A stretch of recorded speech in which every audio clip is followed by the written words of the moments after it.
आलोचनाएं और अपेक्षाएं, मानसिकता पर असर।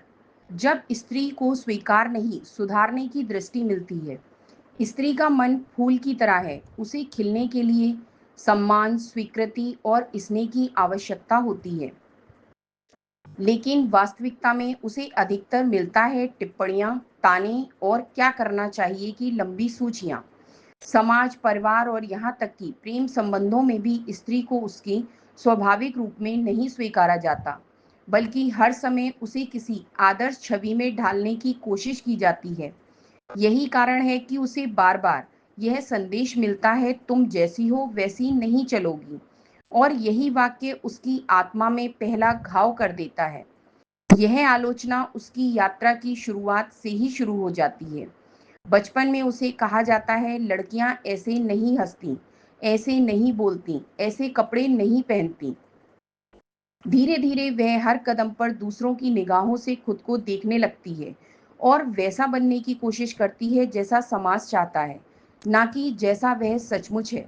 घर में भी उसकी कमियां ढूंढने की आदत कभी खत्म नहीं होती। माँ बाप और बाद में ससुराल में उसे यह सुनना पड़ता है कि थोड़ी और समझदार होती तो अच्छा होता। उसकी कोशिशों को सराहने के बजाय हमेशा उसे बेहतर बनने का दबाव दिया जाता है।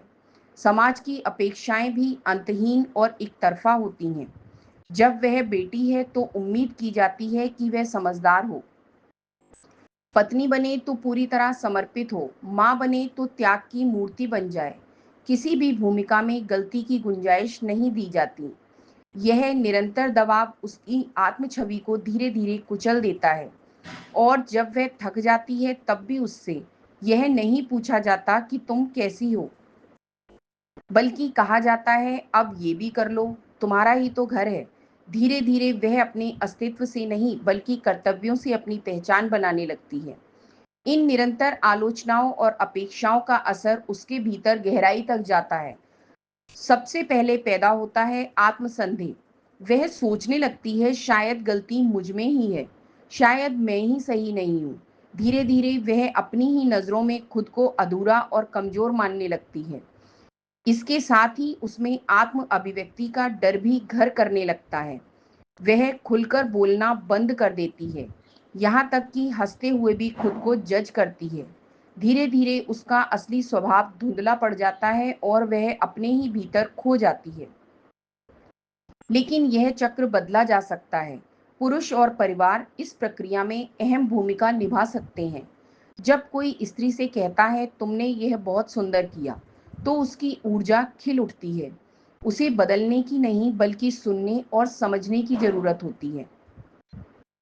स्त्री खुद को सुधारने की क्षमता रखती है, लेकिन यह तभी संभव है जब उसे यह महसूस हो कि कोई उसे जैसी है वैसी भी चाहता है। अंततः स्त्री की मानसिकता का निर्माण आलोचना और तुलना से नहीं, बल्कि सराहना, स्वीकृति और सहयोग से होता है। उसे ना तो आदर्श बनाने की जरूरत है और ना ही दंडित करने की। उसे केवल इतना चाहिए, थोड़ा भरोसा और थोड़ा साथ। और जब उसे यह मिल जाता है तब वह केवल अपने लिए नहीं बल्कि पूरे परिवार और समाज के लिए शक्ति का स्रोत बन जाती है।